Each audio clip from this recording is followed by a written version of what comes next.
And welcome back to the Constitutionals podcast. I just ended the theme song way too early. The only podcast for the website. Podcast for the website, cplusconnie.com. Like I just said, it's a website. Go there. Usually I say the premier podcast. Isn't that correct? Here we are, episode 243. Hey, listen, before we get started, we've got another interview coming up with Subhah Argwal.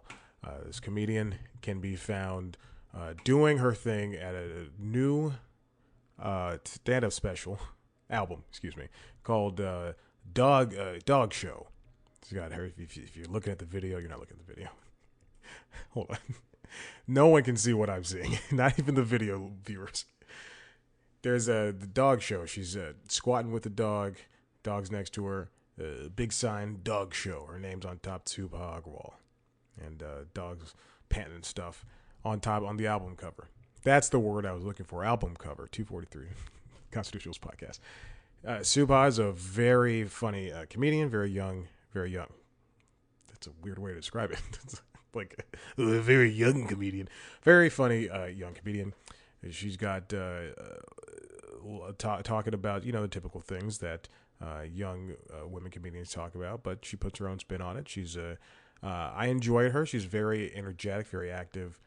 We had a very lovely chat, and the album Dog Show will be out October 7th. You can buy it pretty much anywhere.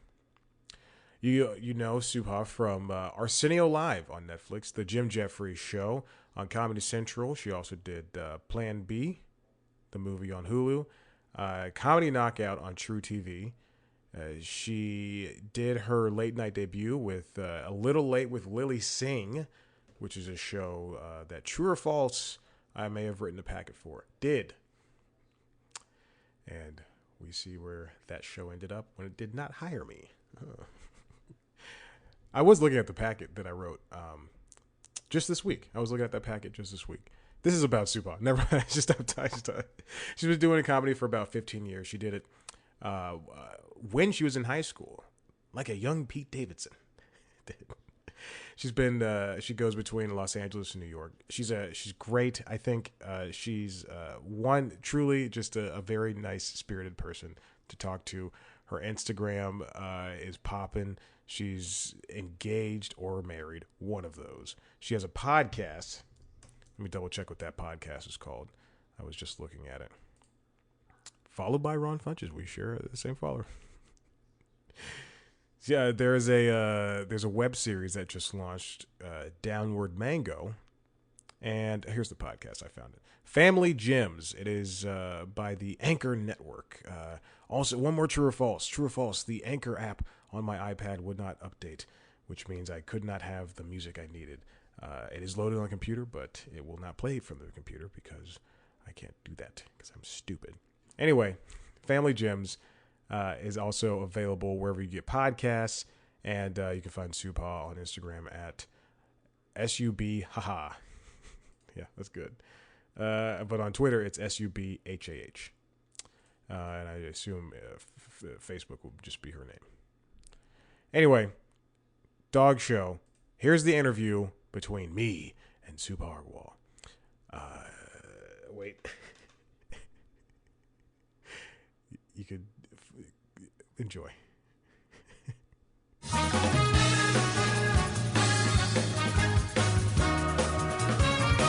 I'm gonna be quite frank. I'm coming off of a cold, so Oh no. if I will mute myself if I need to cough or anything. But man, Okay. it was like I thought it was COVID on Friday, and it wasn't, and it just turned out to be like a really bad cold. And so Yeah.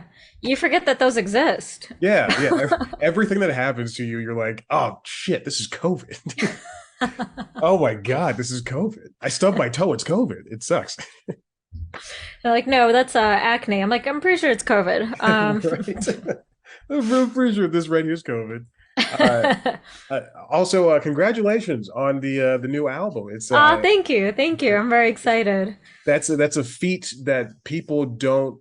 I mean, obviously, a lot of people have done it before, but it's whenever someone gets that level of releasing something, then especially in an official manner, oh my gosh, then I think that that's a good step for that comedian. Oh yeah, absolutely. And plus, like, it just feels good to get those jokes out there and published and done with because I was starting to forget them and I was starting to age out of those jokes. It's like, how long am I going to talk about arguing with my mom? This is embarrassing. So it feels good to just get them out there. Especially because at a certain point I just start forgetting them and then I'm like, what am I doing? Yeah, yeah, yeah. It's yeah, that just get them out there notion is something that I hear comedians mention all the time. Yeah. And how long have you been working on that set? Um, well, I mean, I've been doing stand up for 15 years and then that particular set, I think I was like doing an hour like headlining before, but I'm trying to remember exactly when that set started to come together and I think it was before the pandemic. Hmm. When I realized how I wanted to structure the hour and how I had like one 20-minute story that I was like, oh, I can like splice different jokes into these sections and make it like one big special. And so I couldn't really work on it during the pandemic, but I think that's when the structure started to come together in my head. And then it only took a few months of like touring and running it for me to be ready to record it. Hmm. And did you feel comfortable? Like, was it natural to just go, I'm gonna spend a lot of this time talking about my family? Because I mean, because I know it's a big thing, it's a cultural thing, Mhm. to say to like, all right, well, here's my overbearing family, and now I'm going to give this to the audience, and because they need to Right. know what I experienced, but funnily. Yeah, it was kind of, I mean, obviously I have some issues I was working through because I couldn't shut up about it, but I was kind of just looking through all I did that. That's what I did to prepare for the hours, list every single joke I liked. And then I was looking for any sort of structure or theme. And then it was literally that 20-minute story about telling my mom I wasn't a virgin that I was like, okay, this is the backbone of the special. And then once I realized the journey I wanted to take the audience on, the rest of it kind of started to fill in and go with it. And that's the same thing I did with the second hour I'm working on. So Hmm. it's more of just so far, I've just kind of let it like organically, whatever I've been talking about. And then once I hit on something where I'm like, oh, okay, I'm stuck on this thing. How do I make this a journey for the audience? How do I make this a special? And then I start to develop out. I like that. That seems like a very natural way to come up with something versus, this funny thing happened to me. Let me try to develop jokes around that to make it funny. Yeah, I think organic stuff is uh it's obviously more personal, but it can last longer. It feels more green because Right. now I feel that I could go up to your parents and just commiserate with them on having to have raised you. That's a positive. That's a positive. My parents should support their comedy. I'm sharing their pain with the world. I love Yeah. that. Yeah. I also felt very attacked by one not it was in the red flag bit where you were talking about the musician who slept on an air mattress. Now I do want to like I slept on an air mattress but only because I was a senior in college and I was renting a 3-bedroom townhouse with 2 other people for the first time in my life, and I all of my money had to go to rent, and I could not afford a bed, so I bought an air mattress. Look, an air mattress is not a disqualifier at all. It's just very easy to pick on. You know Yeah, what I mean? yeah. No, I've definitely, yeah, no, I've definitely, let's just say lots of air mattresses in my dating histories. Oh God. Oh no, that's it. Oh geez. Speaking of red flags, Jesus. But it was everything felt natural, as I said before, and it felt good. Dog show, dog Mhm. show, perfect title for this. I Oh, thank love you. love the key art. It's so wonderful. It's so specific. And but yes, you're like I grew up with a lot of Indian friends, a lot of Mhm. Asian friends, actually East Asian Mhm. friends, and so I know this world, and just hearing all of this brought me back to high school, to middle school, and understanding it truly is like, now in Yeah. retrospect, a dog show. These Yeah. men are being trotted out for you. Like, he plays Yes. piano, he does this, he does that. It's insane. I love Even it. like if people have seen like Indian matchmaking where Hmm. they literally bring out your stats either like a dog show or a baseball player where they're like, they have this degree and they've done this, this, and this. It's like, it's so, yeah, it just makes you feel like you are being put out, like trotted out to be displayed, you know, Yeah. by your family, as opposed to, you know, just being loved. That's all you want. All you want is just to be loved. I just start crying. You're like, we're gonna end this early. Like, oh my God, 6 minutes in. I also, you and I are also the same in that it is. I'm sorry, my cat is now bite. I'm asking her like a real important question, and she's so hungry. Anyway, she, we're the same that you said you have a fiance, correct? Mhm. Okay. Yeah. And he's a white person. Yeah. Okay. So you and I date outside the race, and Mhm. it's like it's a huge thing in both of our communities Yeah. that a lot of people don't agree with, and they have their Mhm. opinions on. And it sucks. It sucks. Truly, it sucks. You know, and that's going to be something you have to stick with the rest of your life. But it's you're very easy to get along with on stage because of things like that, and also because of just things you experience. Because Mhm. was it? Did you always want to connect with the audience in any type of way? Because I think there's a lot of comedians that don't do that. Right. I mean, it kind of happened organically, I'd say. I do want to, because I mean, especially, I mean, now I have him, so that's one list, but I'm very like antisocial in general. So me being on stage, even comedians that aren't personal, they're still connecting in their own way. Hmm. So I think with me being on stage in particular and sharing my experience, a lot of that comes from me feeling alone and feeling isolated and feeling shame. Whether it be for other Indian folks or where it's like, oh my God, she's so like Americanized, or she's dating a white dude, or like whatever, you know what I mean? It's just sharing that, like, oh, I felt that embarrassment, I felt that pain, I felt that judgment, and I want to share this experience so other people are going through it. Hmm. Also, I think that's like something nice I could do with my comedy. I don't know if I always achieve it, but it's like a nice goal to have. And then also just to like give that perspective, because people, especially when they look outside at your situation, they make a lot of assumptions Yeah. where it's like, oh my God, she was going after white dudes. I'm like, no, I told him no and he chased me down. So Right. if you should be mad at anybody, be mad at him. I'll give you his address. But like, it was or like they assume you have a preference or whatever. And it's like, no, man, he's the only one that was willing to put up with my bullshit. Like, he bought into a lemon. I mean, don't tell him. But, you know, it's just, yeah, there's just a lot of, because that's especially with like social media, it's this false sense of intimacy. And again, Uh, stage, I'm still putting up a show. It's not 1000% who I am, even though I'm trying my best to be myself. But I just feel like you make a lot of assumptions about other people, or, oh, they come from this, or they're doing this, so they suck. And I think like doing comedy gives you the opportunity to share your point of view and your thoughts, and like hopefully actually communicate who you are to people in a way they find like funny and super entertaining and that they can relate to. That's good. I love that. Yeah. When did you decide, or when did you actually start feeling that you were comfortable with being this, you, as you said, you are somebody who's a little bit more introverted, but when did you start feeling like more comfortable on stage as that outward personality? Did it take a couple of years, or was it instant? Oh, instant no. I thought I was allergic to the microphone because my hands would go numb. I didn't know it was a panic attack. I started when I was 17. I wasn't like 25 and I was like, Right. what is this? No. You're like, Jesus, no.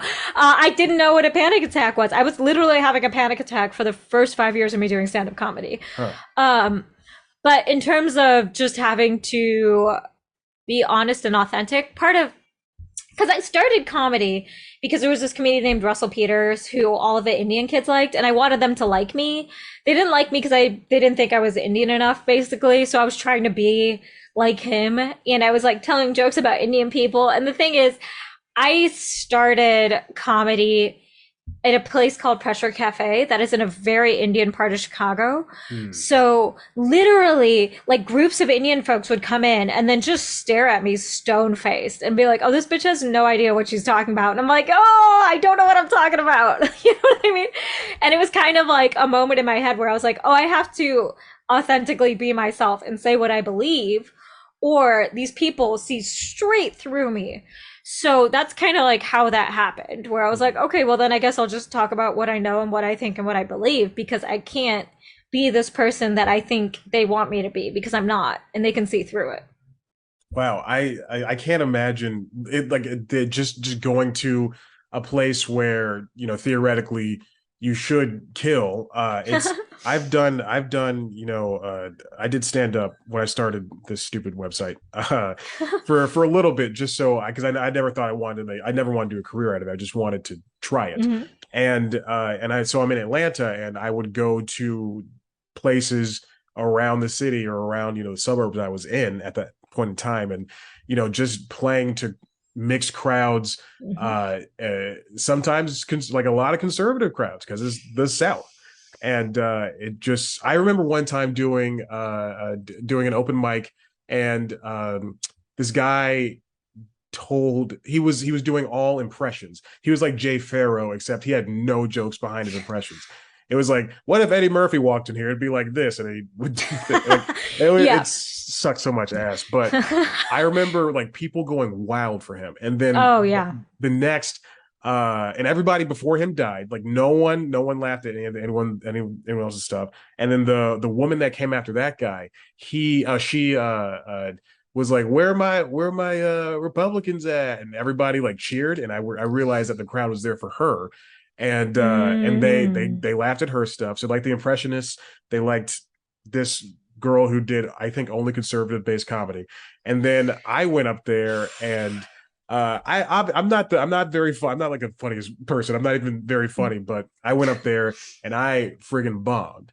And I for years I've just chalked it up to that crowd I was playing to. And it just sucks, is what I'm saying. It just sucks that, you know, people come in, even when they see you in that first half second, there's a preconceived notion of, Oh yeah. we're judging you at this You're moment in right, time. You're not right. really funny. It sucks. Yeah, no, that can be really hard. I mean, but sometimes that is the, I mean, they always say you should never say it's the audience. Sometimes it's the audience. Yeah. Sometimes you suck. You know,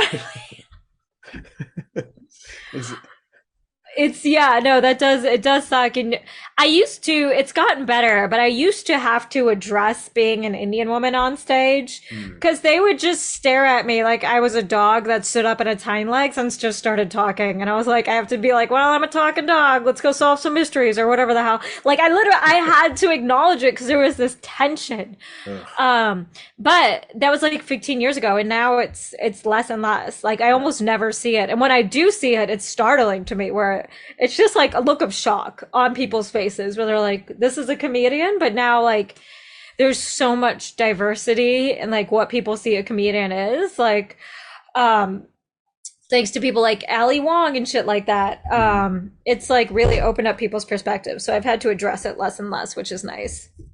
Yeah, Ali Wong and, you know, Gabriel Iglesias and Kevin Hart, they've really opened up the door. Mhm. And yeah, I know those last two played at stadiums and like Dodger Stadium and stuff, but they've really opened up the door as to, you know, what the biggest comedians can look like. And obviously, Right. you know, those steps were there before, but, you know, Ali's first special on Netflix just did bonkers numbers, and no Yeah. one, I'm not gonna say no one expected that, but it was a surprise, Hmm. because the people that knew her, they knew she was funny, but it's the people that don't know her, that person in, you know, middle America, or that person in the South, that person who never typically watches an Asian comedian do, Right. you know, jokes like that. It's and even Russell Peters, like Yeah. he's a big name too, and it's good to see these people open up doors for the people that look like us, that are in Yeah. their orbit. It proves that, like, which is like so dumb that we have to keep proving this again and again, but it's like, yeah, people who look like us, people can enjoy our content. Like, they don't have to be from the same background as us. Like, they'll come out and see us. Like, so, like, put us in the lead of a movie or whatever. Yeah, Like, have more faith in people. You yeah, know what I mean? exactly. I mean, there's like 100 trolls on Twitter that are going to be mad that, like, whatever character in Star Wars is not black. But the rest of them, they're not going to give a shit. It's Star Wars. They'll come out, they'll watch the movie, Yeah. book people of color in the lead roles. It's fine. Like just breathe. Yeah. It'll be okay. I'm not that any like studio head is going to hear this, but if you do, come on, man. He's like one studio head that's like, I love C plus comedy from this guy in Atlanta. I just love this guy. It's like whenever I started this it's a very dumb thing and no one else follows it, but I started this thing where a couple of years ago where I don't watch like a show or a movie unless it's got a person of color in it, Mhm. and preferably that it doesn't talk about their culture, where they're not Right. just forced to, I'm the Spanish character, I'm only going to talk about Spain, for Yeah, the yeah, yeah. entirety of the show or the movie. And it's made I can't watch a lot of stuff like The Crown. I've never seen it and I don't want to. R.I.P. to the Queen.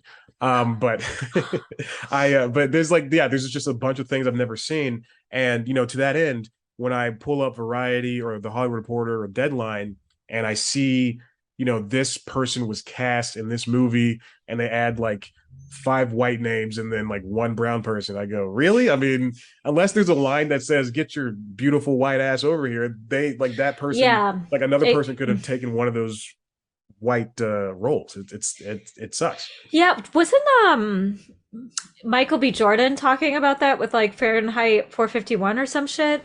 Yeah. Where, yeah, I think it was him where it's like Michael B. Jordan, like you're gonna question because the character was, you don't think Michael B. Jordan, one of the most talented actors, one of the hottest people on this planet, like Right. you don't think people are gonna come out to see that he can't embody that? Like what? Like Yeah. come on, man. Like yeah, I mean authors have that work to do where it's like opening, which is like. I mean, I know the creator of Bridgerton did it, but I also think doesn't like Shonda Rhimes do that too? Yeah. Where She's Bridgerton. yeah, I don't know if she wrote it. I know she produced on it, but like I was listening to her like talk about writing and she was talking about how she doesn't necessarily give a physical description. She talks about the emotion they evoke, Okay. where it's like he's inspiring or everyone is like you know what I mean? Like or intimidating or whatever, like Yeah. to open up casting opportunities that they haven't thought of before. So I think like authors do have some work to be more like Shonda Rhimes and like create characters that could either be any ethnicity or an ethnicity that we don't typically see. Is it'll make it easier because yeah, it's wild how much people are unwilling to reimagine the ethnicity of a character. Yeah. And it's like, and yeah, and to some extent it goes beyond ethnicity. Like the movie Bros that's coming out with what's that, Billy Eichner and Judd Yeah. Apatow. It's a movie, queer people. I love it. There's no people of color from what I can tell from like I go to IMDb, if it takes me a while to scroll down to a brown person, then I'm like yeah, it's queer, but also there's lacking Yeah. diversity. And same thing for CBS just announced this week or last week, they said that they're going to start including more people with different abilities, so differently able people, which is fantastic. I think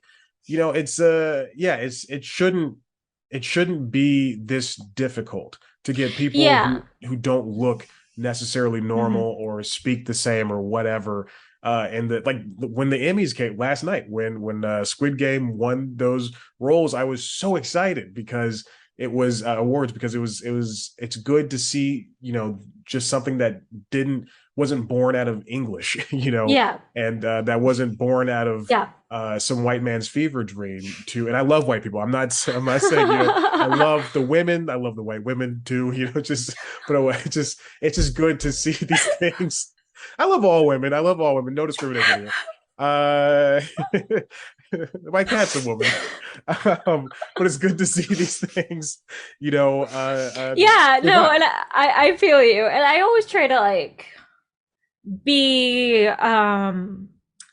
patient, you know what I mean? If that makes sense, where it's like um if like a director typically does works that are very diverse and then they have a movie that isn't, I'm not going to be like, oh, burn them to the ground. I also feel like there should be room for like criticism and then people going like, oh, I should have done better, and then doing better without it being like this super toxic, like, well, you know what I mean? Like, I'm Yeah. going to burn this creative to the ground. And I'm like, all right, just like let them. I mean, yeah, if it's like a patterned behavior and they refuse to change, for sure, fuck them. But like, you know what I mean? I just feel like there has to be, there doesn't Leeway. have to be. I mean, I feel like I would like there to be redemption and like opportunities for people to Mhm. learn, just as somebody personally who's very dumb. So I'm like trying to create space for myself. Yeah. But like, Yeah. yeah, no, I just think like, look at what people are doing, over like, who the fuck? That guy, it was, Once Upon a Time in Hollywood or whatever, that director, and like, Quentin. Quentin, thank you, Jesus Christ. I was like, he's super famous. I felt so dumb. I'm like, what is that color? Red. Yeah, no, Quentin Tarantino. They were talking about how, the female character didn't really have barely any lines. Yeah. And they were like, why would you write a woman like that? I'm like, yeah, but if you look at all of his other movies, he has like super strong, like female lead Oh yeah. characters. So I think like also, like look at what people are doing overall, before people, it's so easy to like, I don't Yeah. know, like condemn people. But I would say like for me it's more of like if this is a pattern thing you're refusing to fix or change, then I'm like, ugh, Yeah. this is And something bad, very bad. this is, we'll get back to you. This is the last thing I'll say on Mhm. this, but I remember at the Oscars a couple of years ago, Frances McDormand, when she won an award, she got up and she said inclusion writer, and then everybody in the audience stood up and started clapping. And what she meant by that was to get people to, behind the scenes, in front of the camera and behind the Yeah. camera, to start hiring different looking people. And then a year later nobody implemented that, with the exception of our boy Michael B. Jordan. He was the only one to do anything about I that. And that, think Ava DuVernay started yeah, something along those yeah, lines too. she, Yeah. yeah, for her show, is that Queen Sugar, she had like an entire Yeah. season that was women were directors. But And it's so important. It's so important because it's like, it's wild how like, and you see it with photographers too, where sometimes they just don't know how to light or like film people of yeah, color, and it's just like, you need it on every level. You really do. yeah. From like makeup artists to writers to performers to the people doing the lighting and the Hmm. sound. Like, and that's the thing. It's like so easy to focus on the discrimination in like Hollywood because it's these people are famous, but it's also happening probably at your Walgreens and at a bakery. Like, there's like, you have to keep fighting this fight on every level, So it's like good to see people having that cognizance. Cause I mean, I don't know that I would have had that thought. You know what I mean? Like, if I would have been like, oh yeah, it's only white dudes holding the sound equipment. I don't know that I would have Right. consciously had that thought. So it's like, I'm always grateful when people are like, yeah, this is weird and fucked up. Yeah. And it Yeah. needs to change, you know? That's why I totally agree with everything you said. When I was when I do my research, I did some Mhm. peeping, and I was looking at your Instagram, and you posted a Deadline article. Mhm. So excited with your name highlighted. That's, I Mhm. always champion people when they get, cast in the role, and they're happy, and they want to post this article, that like Nicole Byer still does it, Yeah. because it's something that's important, Mhm. and should be lauded. It's fantastic to see, if someone like you just rise up in the ranks. Oh, thank you. Appreciate that. So that's a movie, correct, or is it a Mhm. TV show? Okay, No, it's a movie. Yeah. okay, wow, okay, and has work started on that at all? Oh yeah, we wrapped it. I think they said there might be some reshoots, but I haven't heard anything. So I think it's in post right now. But yeah, very excited for it to come out. That's good. I mean, it's you wrote on the Jim Jeffries show, right? And Mhm. did that help you hone, was acting, did that help you hone your voice? Did writing on that show, I know you're writing for somebody else, but did that help you hone your voice as a comedian at all? Um, I think like any writing you do can like potentially bleed into the way you tell jokes or structure or like I think with maybe with the Jim Jeffries show it did help me focus on a subject for longer when I was like writing jokes and things. But I mean, I had been doing stand up for so long by the time I started writing for that. I think actually acting has made me a stronger scripted writer. Because to act, you have to really learn how to develop a character or like understand the depth of a character you need to have in your head to be able to step into them. Mm-hmm. So when I'm developing characters now as a scripted writer, having that background as an actor is like invaluable. Like it really taught me like this is the level of detail I need to understand how this person thinks, how they walk, how they move. Like it just made me realize there's so much I need to really develop a three-dimensional functioning person moving around in the script. Yeah, that's a very beautiful sentiment to have. It's like we've all seen the bad dialogue between one actor to another, Yeah. and to have that experience, I think really opens up the possibilities of what your script can be. And so Hmm. I'm glad that you, even if it's a short or if it's a TV show or a movie, I'm glad that you're able to find that Oh, both on and off the page. thank you. Yeah, I'm pretty good at this. I'm kidding. Okay, so let's see. What else? Do I have anything else I want to ask you? I think we might be good on this. I don't know. It's do you feel good? I feel good. I feel good. Okay, great. Except for the bleeding sensation in my lungs. I feel fine. I'm kidding. That's COVID. That and the dandruff. That's all COVID. COVID and dandruff. Oh my god. Hey, that's the title of your next special, COVID and dandruff. But thank you so much for sitting down with me. Oh no, thank I you. really do appreciate this. No, this was really fun. Thank you for having me. And have a good rest of your day. You too. Go feed your cat. Yeah, she's got 30 more minutes. It's fine. She can hold on for 30 minutes. But again, thanks. Good luck on everything, and you're a great performer, and keep it up. I really No, do thank you. I really appreciate that.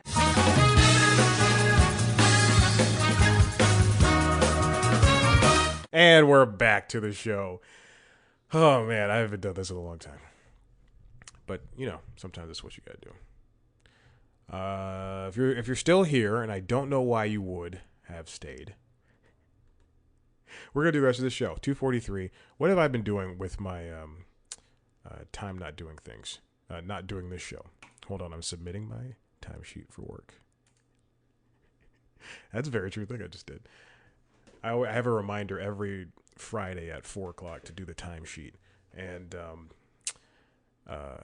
sometimes I remember, sometimes I do not. Nova's birthday, the cat. Nova is my cat for listeners. Her birthday was this past Tuesday, September 27th. She was born in captivity, so that's the reason why we know it. And I thought it was the week prior, but it was not. Anyway, I had this idea to make a video for her that she obviously can't understand, but for me to get clout on Instagram. And it was a video of her. It was not her, excuse me. This video was a cameo. Was a couple of cameos. One from Garfield. One from wait, who was it? It's Garfield, Snagglepuss, and Sylvester the cat. In fact, if you are watching the video, I will throw this up. Let me see. Let's see. Okay, there's that, and then I take that off. Oh wait, hold on. I'm sorry, I just turned off the Zoom for some reason. All right, so I will do it for you. You'll see the other episodes that I have not done yet, but it's very funny. There's Garfield. If you're watching the video, you can't hear the sound because I have decided not to air that. And then you can see there's Sylvester, and then there's Snagglepuss. And I put reviews down at the bottom because that's what the cameos are. And I tagged Cameo, and I tagged Looney Tunes and them, and they did not respond. Sometimes I just wish these things would go the way I want. Yeah, I wanted the clout. I got a lot of nice responses and a lot of nice people saying, "Oh, you have a cat." 2:43, Subhah Argwal. What else is going on? Oh, I bought a Sony Vita. Now, if you don't know, this is a defunct successor to the PlayStation Portable, and it is the last Sony portable machine, portable device. And you know what? In fact, I think it might be the last one for good. But it is a touchscreen device, a dual-sided touchscreen. It's got a front touchscreen and a back touchscreen, which I'll probably never use. But I bought it, and then I said, you know what?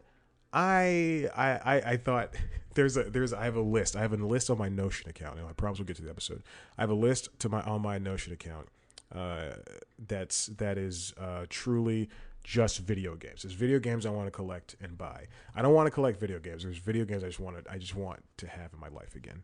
Like Simpsons Hit and Run. If I could go back in time and tell myself not to trade that into GameStop and get whatever, like $10 or whatever it was, oh my god! Because that game, used is like $80. Same thing for Mario Kart.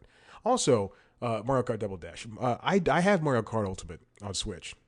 The thing is, I want Double Dash, and this woman on Nextdoor put it up for $80, and I go, all right, let me see if I can talk her down to 65 or whatever. She doesn't respond. And then, like, the next week I go, all right, well, is this still available? I didn't say I was going to pay the 80, but I was like, it's still available. Does not respond. So I was just like, what do you want from me? And then she has another GameCube game up there and like some other stuff. And they all say like one interested, people sending a message. But if you're not gonna respond, then don't have it up. Anyway, it's ridiculous. I would rather spend $100 on Mario Kart Double Dash than try to talk to some jerk who doesn't want to even respond to me. Maybe she's racist. She's stupid for selling it for $80. Anyway, and so I cracked the Vita open, and excuse me, I didn't even say that yet. Yes, I jailbroke the Vita. I was gonna buy a bunch of Vita games, and there's no good way to add money to the. I don't advocate stealing. I do not advocate stealing video games or movies or anything. If it's a defunct system, if they're not giving you a way to video game preservation, essentially, that's why there's a lot of collectors. That's why there's people that jailbreak their Wii's or jailbreak their GameCubes, or not GameCubes. I don't jailbreak GameCubes, but they run emulators and stuff. So I'm running emulators, and if they gave me a good way to buy, if I wanted to buy, Jack and Daxter collection, which I already own on PS5, but if I wanted to buy it on Vita, the only way to do it would be to buy a physical copy, which would be like $60, or to buy the digital copy, which would be like $20. And so I got the original impetus was for me to just get a micro SD card, and there's a way for you to jailbreak it so you can get to use a micro SD card on the system, because there's a proprietary software. And also, let me tell you, when I bought this Vita, I bought it from a guy who was moving out of my house. I went to the house to go pick it up. House was just filthy. I got the Vita home. I wiped it down. I wiped down the 3 games he gave, and they were all like anime games, with women with girls with giant breasts. Like those anime games. I looked up how much those games are worth. He should not have given that to me. I paid $50, and those games are worth at least $100 each. That's not a joke. He really should not have sold that to me. Anyway, but the system itself is so filthy. It's so disgusting. There's like gunk in the charge port. There's crap right here that I have to take a cotton swab, and like it's still greasy from him, and I've had this for like 3 weeks. Anyway, I bought an SD card reader thing for the Vita. You put it inside of the game card slot right here, and it's 128 gigs. I didn't want to go for 256 because I know what games I wanted. I wrote down a list of. That's why I got the Notion list. And just to end the stupid conversation. To end the stupid anecdote. I did jailbreak it. There's at least 20 games, all Vita games or PSP games, that would have been full price, like probably $300 to buy. But if you're not gonna move those over to the PlayStation Store, if you're not gonna make it easy, because you have to put money into the PlayStation Store just to buy it, you can't use your credit card, then there's just no point for me. But I got all the Ratchet and Clank games on here now, and I got Sly Cooper games. I got the God of War games. It's great. It's fun. It's everything is the portable version, not the full stuff. But it's great to have just a things like this. And I've toyed around with. I used to do emulators for my phone. That's the reason why. That's like a huge reason why I have Android, is because I want to be able to download an emulator and play Pokemon on my phone to go. And then I realized that burns the battery like crazy. So I have not done that in years, but that's the first time I've jailbroken anything since. And you didn't have to, for Android, you don't have to jailbreak anything. All you have to do is download an emulator, download the ROM, you're good to go. So, but that's the first time I've jailbroken anything for a long time. I think I did that to something. I think my iPod Touch. I don't remember. Anyway, one day I will buy a new Nintendo 3DS. The big one, and then the one with the second nub, and I will maybe do the same to that. But there's only like 4 other DS games that I want for that, so I'd probably just buy those. Anywho, there's that. That's my anecdote for the time being. Anything else? No. Let's get going. Okay, Spotify's doing audiobooks. This comes from New York Times, written by Alexandra Alter and Elizabeth A. Harris. Spotify makes it better in audiobooks. They've got 300,000 books right now on a paper book model. It's not like Audible. You have to buy the audio. Well, I mean Audible, even then you still buy the audiobook, but you're going to pay full price for these books, and you're only going to be able to listen to them on Spotify. I don't like gatekeeping things behind paywalls and everything, and you don't have to have a Spotify. You don't have to have Spotify Premium in order to listen to audiobooks, but in order to buy them, $30, and then you have to listen to it on Spotify. So there's that. Audiobooks, huge. It's a huge industry. It's about 1.67. I did clear my throat there. $1.67 billion in 2021, which was an increase from 25% from 2020. And God, it feels like I'm about to sneeze. And 74,000 audiobooks were released last year compared to, in 2011, 7,200. So 74,000, 7,200. That's crazy. That's huge. Audiobooks, obviously, big market. But what is Spotify's? Spotify is trying its best to be the one-stop shop for audio listenership. However, people find that app very convoluted. I saw a post today on The Verge earlier that, in fact, I'm not going to link to it, but I will mention it. It's right here. First thing up. Written by Russell Brandum. Brandum, not Brandon. Brandum. Brandum name. I'm sorry, that was very mean. I hate it when people. One time I wrote. This is like part of the reason why I stopped writing reviews. Also because it just made me hate whatever I was watching, even if I loved it. I wrote a review for American Housewife, the first episode. Pilots are hard, so that's another reason why I stopped. And also they just became recaps. Anyway, you have to be a really good writer in order to not make it seem like a recap. And I think I'm a good writer, but not that good. Not for that. Anyway, I wrote a review for American Housewife, and I tagged all of the actors in it. And then Diedrich Bader on Twitter, Diedrich Bader's on Veep. He's Batman sometimes. He wrote back, "It's a really good show. I just hope people stay tuned and watch." And he responded to that tweet, and I was like, "Oh shoot!"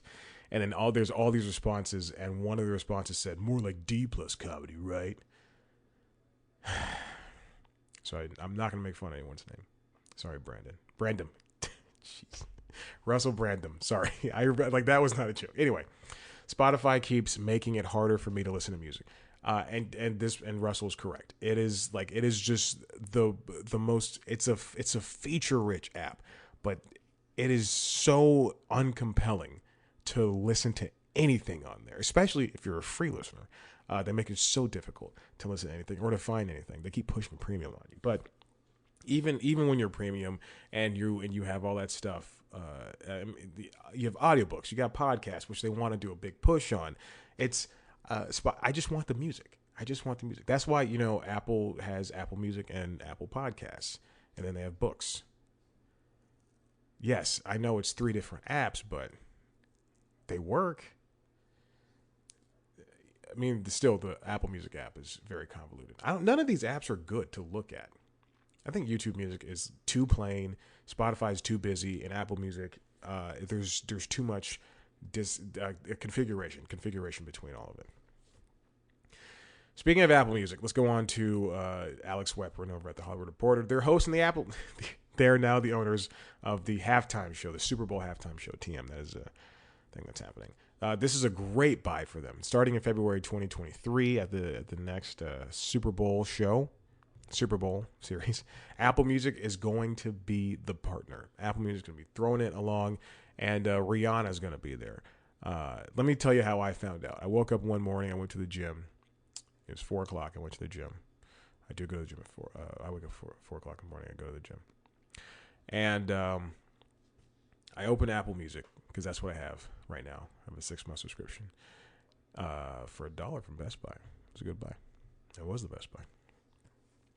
Excuse me while I'm going to go jump off a roof. Anyway, I open up the app and it just says Rihanna's, or no, sorry, you're home of the Super Bowl halftime show or whatever. They had like a bunch of playlists ready to go, and I blew it off. I went, oh, okay. I mean, I guess it is football season. I just blew it off, and then like 3 hours later, they put out a press release, and I went, oh, that's why. Okay, all right. So there you go. That's the story. Halftime shows are great. I mean, that's the only thing that is probably watched more than the Super Bowl itself. This is I mean, a fantastic leverage for Apple. Like, this is nothing could have gone better for them in sports at this point in time. Nothing could have gone better. Like, I mean, they and like this is great for them. You know, they have their foot in football. They have the streaming rights to baseball games, to Friday Night Baseball. And Sunday, do they have Sunday? No, Sunday's ABC is ESPN ABC. So I think I don't know. I'm going to double check right now by going on to the Apple TV app. But maybe they even have soccer as well. This is bad for me to look at. They do have soccer, but it is also hooked up to my ESPN Plus. They do have soccer, though. I'm looking to see if any of this says ESPN Plus next to it. Nope, that's ESPN Plus. Do they have soccer? Okay, they have baseball. Oh God, okay. I don't know if they have soccer or not. I could just Google it. That's the easiest thing. I want to be ignorant, but I can't right now. Apple Music, soccer. Let's see. Soccer on Apple Music. Excuse me, Apple TV. You all heard what I said. Yes. Apple and MLS to present all MLS matches for 10 years. Around the world for 10 years, beginning in 2023. So Apple is quickly going to be a big part of sports for minimum 10 years. Next year, I expect them to have way more baseball games. And then this is also a good stepping stone for them because it's rumored that they're in the running to purchase NFL Sunday Ticket away from DirecTV, which anybody should do that, please, God, please. But that is good. I mean, the one thing I have to say about that is the only way that they could offer NFL Sunday Ticket to everybody is if they same price for Apple TV, which is $5, which I think will go up regardless. But same price for Apple TV, but they include that as an add-on, the Sunday Ticket, as the $120 add-on, whatever it is. Or they give it to everybody, but raise the price of Apple TV to $7 or $8. Because think of it this way: Apple Music is $10, and they give us lossless, and the closest thing to listening without a separate deck as possible. And we see Disney Plus raising its prices by several dollars. Either the bundle, the bundles are going up, or the separate services are going up. Netflix has risen its prices multiple times.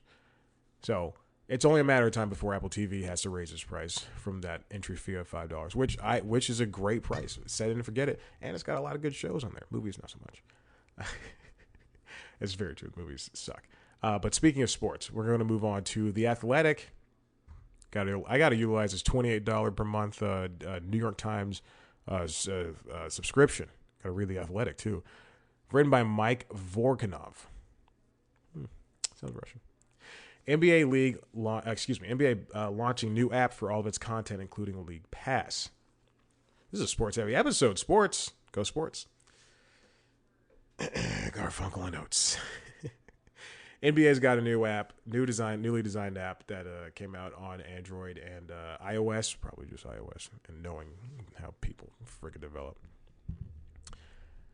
The NBA app, this new version took 2.5 years to design, and it's going to be a lot more reminiscent of how social media apps look, like how, I'm not going to say TikTok, because TikTok wasn't as popular as it was 2 years ago. But it's going to be closer to TikTok and Instagram. You can still buy the League Pass for this season, which is going to be 50% off for $100. And that's how you're going to watch all the games. Now, I don't understand if this is going to be available on set-top boxes like Android TV or Apple TV or Fire TV. So those are the three big ones. No one's using Xiaomi TV. Well, you know, China's watching you with Xiaomi. That's they're watching what you watch, and then they'll market towards you or whatever. There's also going to have original production. They're also going to have original productions, behind the scenes documentaries one behind the scenes documentary about the last year's Warriors, how they won. 1,200 hours of on-demand stuff to watch, and just other. They're gonna have bets. You're gonna be able to track your bets and stuff, and I'm sure that's gonna be healthy. But you can't place bets in the app. You can track your bet. You can't place bets, which is well. The NBA app will also allow users to connect to limited live action, but it will allow them to access games with their League Pass subscription. And it will have different streams of games, like a betting stream or a strategy stream. Oh, I can't wait to see a betting or a strategy stream. More importantly, the games will be shown with less latency and in better quality. Last season, the latency was roughly 45 seconds to a minute behind. The latency speed this season could be on par with traditional broadcasts. Sports really trying to go mobile. They're trying to break out from the traditional model of television. I see a lot of on Instagram in particular, and I assume TikTok as well. I see a lot of breakouts from whatever team or whatever sport was happening the night before. So it's football. Monday morning, I will see just a house of highlights. I will see Bleacher Report, ESPN. Everybody's cutting down minute-long video, putting them up, and saying little funny little phrases. Oh, man's lost his shoe. Or he went out there and yeeted that ball. You see how uncomfortable I am? I don't know what any of that means. But sports are coming in a way now that they don't have to be tied to traditional broadcast or even just cable.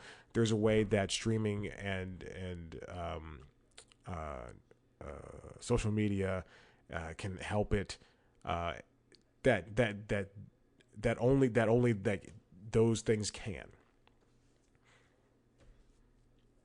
All right, let's continue. Blonde is out on Netflix. I do want to watch it. I love Anna de Armas. Oh my God. We would make such beautiful children. Just. And I will watch it at one point. So here we go. Apparently. No, it's none of my business. I don't care what people think about the movie. I don't need to read that. I'm scrolling away. Also, Scooter Braun says he regrets the way that the Taylor Swift catalog acquisition was handled. Go talk to Taylor, my guy. I say that as a Swiftite.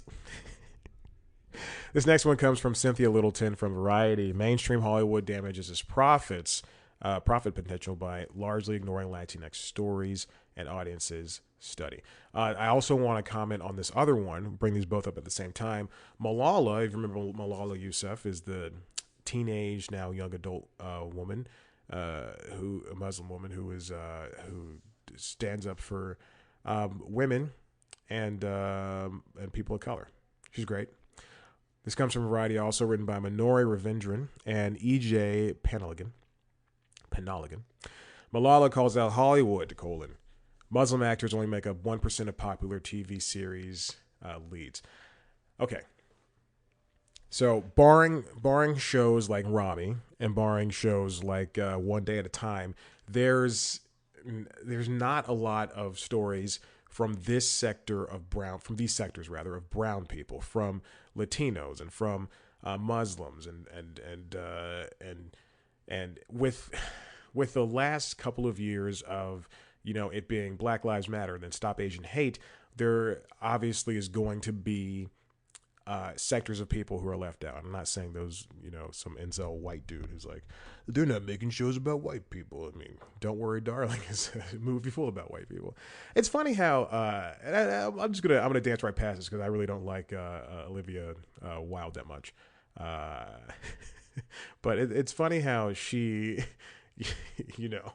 she comments on like Chris Pine's character was based off of this incel, speaker guy or whatever, and then and her movie is like only starring white people. It just doesn't make sense. Like all her movies, the movies that she makes only star white people, which is it's just interesting to me. Like she doesn't even have like featured people of color in this movie. Whatever. Anyway.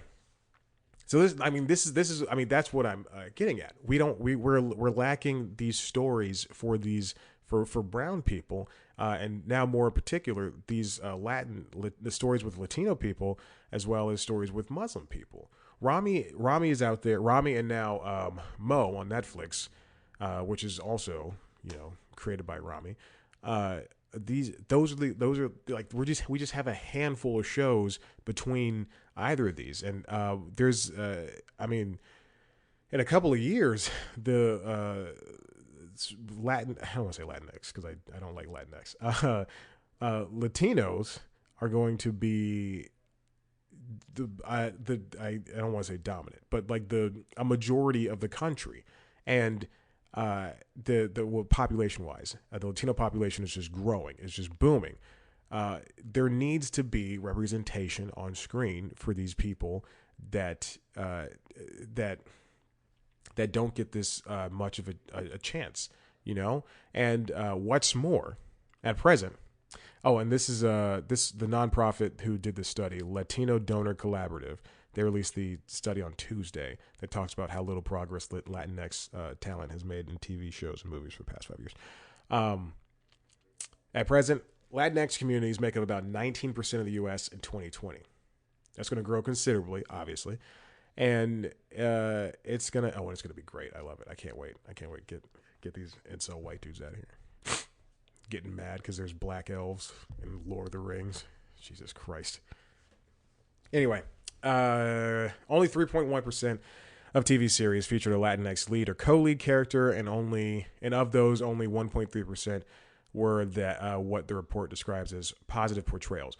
Which are non-stereotypical roles, which is stuff I'm talking about when I say we need to get shows starring black people that aren't I want to say like my mom watches stuff.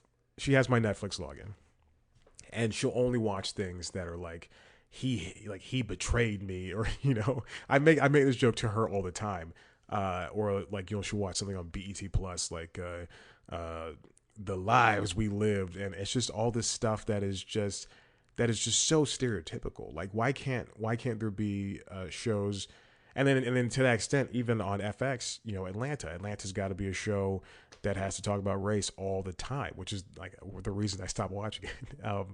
I want to see shows starring brown people that don't have these stereotypical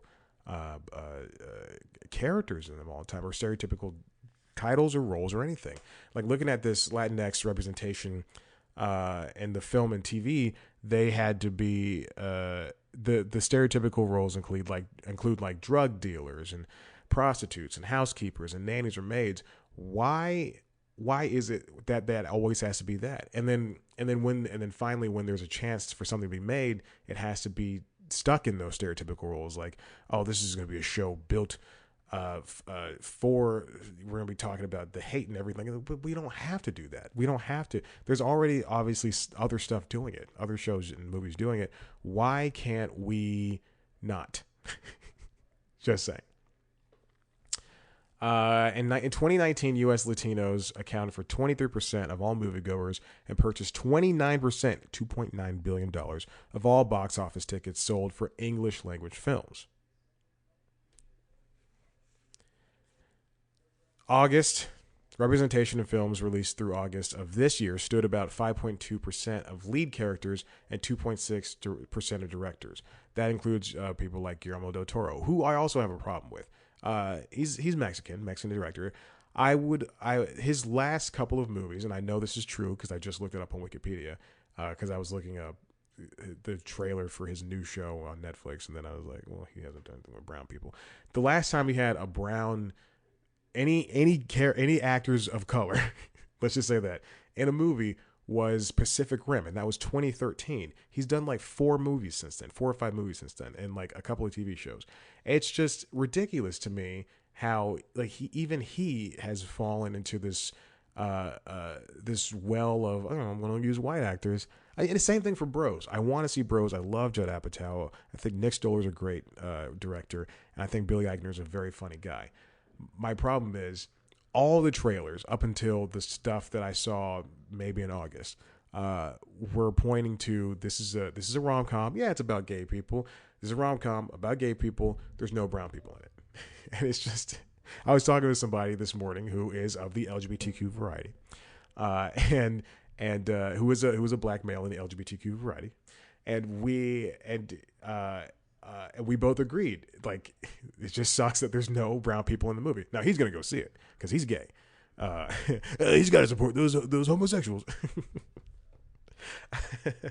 But I mean, it just sucks that this has to be this way. It doesn't have to be, but this has to be this way. But going over to the Malala story, she said that quote, I learned that Asian people like me make up less than 4% of leads in Hollywood films. Muslims are 25% of the population, but only 1% of characters in popular TV series.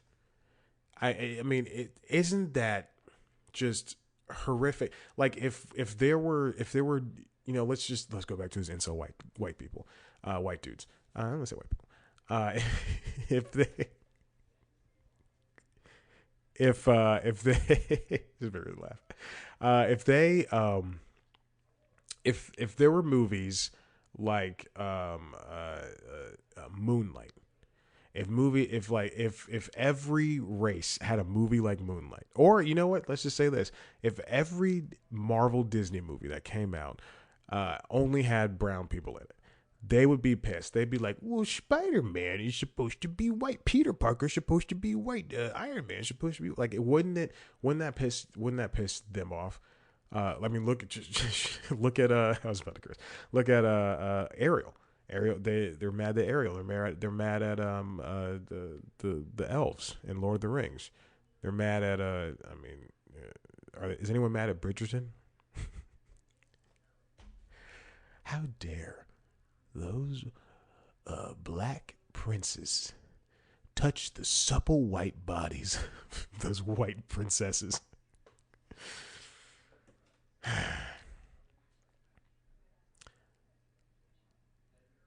Continuing on, Malala says, I know that the executives have passed on dozens of quality, equally amazing projects because they thought the characters or the creators were too young, too brown, too foreign, too poor. Sometimes it feels like they're saying we just don't belong here. And it's true. It's kind of like a catch-22 in this industry. People they say they want the diversity. It's just, I'm going to keep referring back to Frances McDormand at the Oscars a couple years ago. People stand for inclusion rider, and then no one acts on it. That's why I only watch shows and movies with brown people. I don't only watch shows and movies, but I'm saying I only watch there's stuff that I want to watch. They've got to be like White Lotus. I'm never gonna watch that show. I don't want to see white people talking about their lives or complain. Same thing with Hacks. Hacks sucks. I hate Hacks. I do not like that show. It's a bad show. It is not. If I don't like something, I was going, I'm not a fan. I actively dislike Hacks. But we have to start propping people up, and it stinks that we're at this level where that they're not. Speaking of TV, let's go on. This is written by James Poniwazik and Margaret Lyons. This is something I wanted to do last week, or the last show, but I could not, and running out of time this time. New York Times, fall TV is dead, but buzz will always be with us. Two television critics ponder what fall TV even means in the streaming area and discuss the series they're most looking forward to this season. It is so strange right now to want to watch television. If you can truly just get all the streaming services, like one person who's on the mic does. You can get all the streaming services, and you can have every single TV show, save for some stuff that's on basic cable. I mean, not basic, yeah, on basic cable. Save, for Yellowstone, you can pretty much watch everything by just getting streaming services. TV shows premiere all the time. Netflix is dropping a new show every Tuesday and Friday. New shows every Tuesday and Friday, or new shows and movies. Disney Plus is dropping new shows every Wednesday and Thursday. Peacock, I don't know, at some point. HBO Max, I don't know, whenever they can. I work there. I can't comment. I can't comment on what's happening. But things are dropping all the time. And now even cable is getting into it, where they'll put out over the summer. I don't think FX went a week without being dry. Ugh, without being wet. Ugh, see, worse. That was worse. And Fox Broadcasting has been wanting to do when The Simpsons and Family Guy and Bob's Burgers and The Great North go off for their hiatuses. The Fox Broadcasting has always been ready for the past couple of years to do a Monday night animation nomination during the summer, which they canceled Duncanville for, which is a great show, and they're bringing back Housebroken next year. And it was held off from this year, which is so strange to me. Anyway, fall TV used to be that time where we get these new, from May, things would be done. And then in September, late September, early October, everything would start up again. It was new, sometimes The Simpsons and SNL would be pushed to mid-October, and they'd have to start with the Halloween episodes, but things started up. But now we're getting shows, House of Dragon, Lord of the Rings. Everything came before, as James Poniwazik said, before Labor Day. Or he wrote. I mean, the rhythm is off, but now we have to work around it. And now we're getting reboots, and now we're getting sometimes new IP, sometimes new IP. And then Margaret suggests that we really lose fall TV. But now, I mean, it's ramping up. Over the summer, we did get a lot of stuff to drop, but it's still kind of ramping up even more so now, because we have we have broadcast, we have cable, we have streaming. We got new podcasts. Doughboys have a new podcast on Spotify. I was listening last night live. It's cool to do it live. I like that. And we still have fall TV. We still have things premiering on broadcast that are huge hits. We still have Abbott Elementary. We're still gonna have. I just watched Home Economics. So You Think You Can Dance? All that stuff. Although I think that's Disney Plus. Ghosts came on last night. New Survivor. I'm not going to comment on New Survivor, because I have a lot of crushes on that show. I'm an adult. I said the word crushes. Oh, Justine.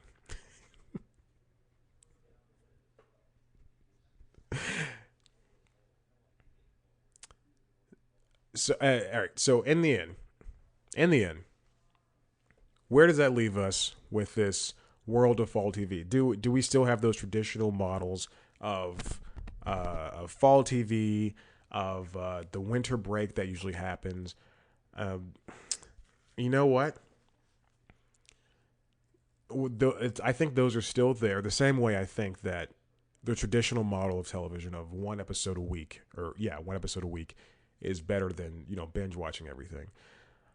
That that feeling is still there. Fall TV will never leave because we will still have the big grander broadcast and cable shows that truthfully, as good as big as Stranger Things is, that still does not hit the same dopamine receptors as The Amazing Race or as Survivor. Now, streaming is its own juggernaut. And I mean, and bottom line is it's still the same as broadcast and cable. But especially if you grew up with TV, I think that still elicits a feeling of, oh, I can't wait for SNL to start. Oh, I can't wait for The Simpsons to be back. Oh, did you see the new Family Guy? Also, if you're an adult and you're going, did you see the new Family Guy? Like, American Dad is still on. American Dad is going to be at like 19 or 20 seasons. That's crazy. The only show that's still on TBS. So, fingers crossed. If anything, they should move that over to Adult Swim. And if they do, I believe it'll be canceled. But I love American Dad. Please keep it on. Please keep it on. Oh, please keep it on. It's so good. I work there. I'll tell them. But fall TV is still there. Winter hiatus is still there. Summer stuff is still there. And I mean, it's just like a blockbusters. Like, I'm gonna choose Top Gun. Top Gun can only do the numbers it did at the box office. If it was available at home, I don't think as many people would have seen it. It could, and then also having Tom Cruise leverage, keeping it out of homes for as long as possible. True, like, it has not hit DVD until like November or something, which sucks. But I mean, now it should be on DVD. Like, it's been out. It was in theaters in May. It should be on DVD now. I should be able to go out, get the 4K Blu-ray, and I should be able to see it 3 more times in my home. Every year there's a movie like that. La La Land, In the Heights, Top Gun. 2 of those movies are basically the same. I just want to watch Maverick again. And I'm not stupid. I'm not like, I'm going to join the Navy after the fact. No. I'm just enjoying it because it's a movie. But that movie did something that Gray Man can't. Gray Man can be popular on Netflix. It can be popular for a week, maybe even 2. But nothing holds true like a blockbuster in the theater. Or even a really good indie movie like Everything Everywhere All at Once. Or even an indie movie, Smile. That movie is going to be talked about, or has been talked about for the past, 2 weeks. It's going to be talked about. It's coming out today. It's going to be talked about for the next 2 weeks. Versus Gray Man comes out, boom, everybody watches it 1 week. Maybe the residual people watch it the next week. It took me 2 months to watch that movie. And even then, it took me 2 days to get through it. Mostly because I fell asleep the first time. Not because it was boring, but because I'm tired all the time. That's where that lands. Streaming TV, fall TV might be dead, but the event of fall TV might be dead, but the feeling is still there. That's all I'm saying. Listen, if you like what you heard here, head on over to the website, cpluscomedy.com, where you can see interviews with your favorite comedians and whatnot. If you want to see a video version of this show, youtube.com/cpluscomedy. See me sitting here in all my glory. In a shirt that I was supposed to interview another comedian in. But it was pushed back to next week. I'm kind of getting, I've said this before, and I'm kind of getting my, I wanted, when I started the website, and then I was offered a couple of interviews with comedians. I was not good for I don't know how long. For a few of them, for a good handful of them, a good chunk. And then there was one who may or may not be the person I'm talking to next week. There was one where I went, okay, this is how I got to do it. This is how it's supposed to be, for me at least. And then I always thought, as the years went on, I thought, man, if I could just get a redo on those people. And here I am, I'm getting a redo on some people. And some people I'm even being able to talk to for the first time versus it was an email the first time. I'm talking to them over the phone or over video for the first time. I only do video now. I don't do over the phone. No more over the phone. We're in a world where it's video or bust. Also because I'm big enough to ask for video. I'm never going back to audio only. Although there's one interview that I did that is not released. That will not be released. There's only happened twice. I know I'm supposed to end the show. There's only happened twice where there's an interview where it just wasn't good, and I've held on to the raw footage or the raw audio, and it's just not good. Anyway, but now I'm getting a chance to re-talk to some people. I'm excited because I like this comedian that I'm supposed to talk to. I was supposed to talk to today, but next week we're gonna do this thing. So be on the lookout for that, the next episode, most likely. Or they might, they're big enough to have their own breakout episode, so that'll probably be it. Any Hoosers, youtube.com/CeeplesComedy, see a video version of the show. News time is also there. It's like the Daily Show, except worse. Speaking of the Daily Show, Trevor Noah's leaving. So soon. Anyway, I'm going to end this show for this episode. See me next week. That is the corrections on YouTube. Seth Meyers. Yeah. IYK. If you know, you know. Yeah. IYK. I'm cool. I'm hip. Yeet. Twitter, Instagram, @CeeplesComedy. Me on Twitter and Instagram @ChadBlackWhite. Like us on Facebook. Rate, review, subscribe to the show. Wherever you get your podcasts. Especially on Apple Podcasts. Please rate, review, subscribe it over there. Who gives? I don't care. Whatever. Who gives a crap? Okay. That's it. That's the end of the episode. Tell your friends I love you. Goodbye.